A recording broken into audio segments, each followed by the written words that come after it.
Hi, this is Fred. We're going to give you an overview of what's coming in BigBlueButton 2.0. We've worked on three areas: an updated user interface, much more consistent with some functionality that we'll go through here in the video, shared notes for collaboration, and a multi-user whiteboard. So let's start up the new version. You can see right away it's a lot cleaner. All the icons are rendered at a high resolution, and the overall interface is more consistent. So here we're joining the audio. If you remember the previous version, it was a headset icon. Now it's a phone icon. But all the same functionality is there. You can mute and unmute yourself. The title for the meeting is now in the upper left-hand corner. All the controls for the user sharing media is in the center. And some of the media controls in the upper right, like start, stop recording. Chat works the same as before. Layout, same as before. The ability of the moderator to push the layout to others, same as before. The upload dialog box now has a new option so that the instructor can enable students to download the presentation if you want. So if you check this box and click upload, everything works as before again. Presentation uploads, you can advance it, but the students will have the ability to download it. So we'll show that here. I'll just advance the presentation. And because we started this session up with green light, it's a front end to BigBlueButton. I've got a link I can copy to invite another student in, and I can click join. So here a user is going to come in called student, and what you'll see is when their client starts up, they'll see the presentation, the current slide, but there'll be a button to download it.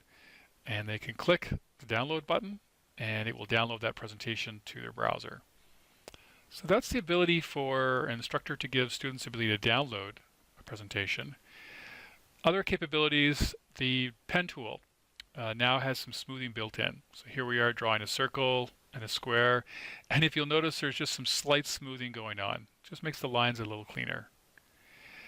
In the chat area, users could always right-click and copy it to the clipboard. Now we've got some buttons to save the chat and copy it as well. So here if I click to save the chat, it'll download as a text file, and I'm just going to open up an editor, and we're going to open that file up that we just downloaded.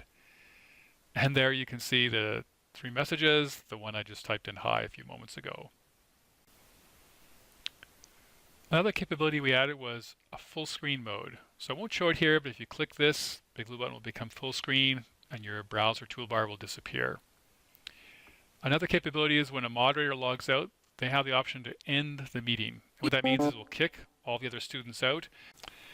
And if we look at the other browser, you can see that this user has been logged out as well.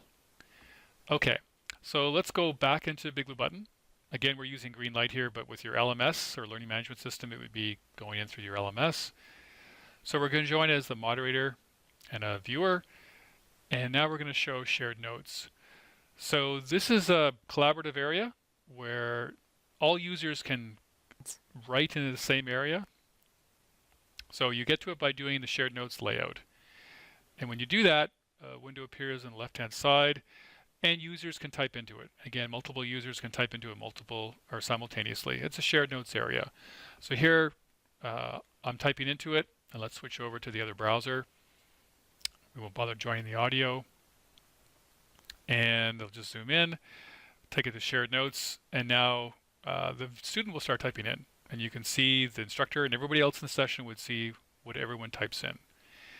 There's a couple capabilities in shared notes. A moderator can create up to 2 additional shared notes areas. And there's the ability to do formatting as well. Straightforward formatting, you can change the font, you can change the point size. Here we're going to change it to New Times Roman. Just like the chat, there's now the ability to download. With shared notes, we actually give you 2 capabilities: download it as HTML or plain text. Here, if I downloaded a plain text, I'll do just like we did before a few moments ago. I'll open it up in Notepad, and you can see what it looks like. So there's shared notes, and there it is, the same text that's in the shared notes. The shared notes are not saved as part of the recordings, so you want to download them if you want to retain them afterwards. The last functionality is multi-user whiteboard, and it's exactly what it sounds like. Multiple people can write on the whiteboard at the same time if turned on by the presenter. So here I'll make a mark on the whiteboard. I'm going to switch over to the student view, and I'll just move the client a little bit to the left so you can see them both at the same time. Notice that there's a name next to the pointer, so you can see who's writing on the whiteboard, and all the controls are available. So here I'm going to do shared note or the text field, and you can see that all people can see it. So it's good for those tutoring applications or collaborative applications where you want to get students involved kinetically. So that's an overview of what's new in BigBlueButton 2.0. And that's an update of BigBlueButton 2.0. A lot more consistency in the user interface, more collaboration for students with shared notes and multi-user whiteboard. For more information on the project, check out our website at bigbluebutton.org.